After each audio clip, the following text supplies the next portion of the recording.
December 8, araw na Lunes, si Snake ang kailangan na mag-ingat at ang west na lokasyon ang kailangan nating iwasang lahat. Ang mga masaswerteng oras ay nasa screen nyo na po, naka-flash na sa screen. While ang mga masaswerteng activities ay ang mga sumusunod na babanggitin ko. Pagde-decorate ng ating tahanan, paglalagay ng mga pampaswerte sa ating tahanan, groundbreaking ng ipagagawang bahay o building ay maswerte sa araw na ito. Pag-i-install o paglalagay, pagsasabit o pagkakabit na ng mga bagong biling pintuan at bintana ay maswerte sa araw na ito.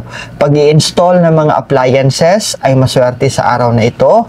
Para sa mga plantitos, plantitas at mga mahal naming mga farmers, ang araw na ito ay maswerte para magpalago at magparami ng mga halaman o mga tanim ninyo.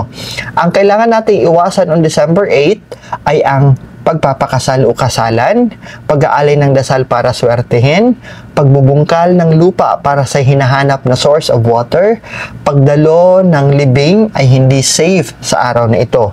Humanap kayo ng ibang petsa para dyan. At pag-i-install ng inyong higaan, ng mga furnitures, ng sala ng cabinet, hindi maswerte on December 8. So look for another day.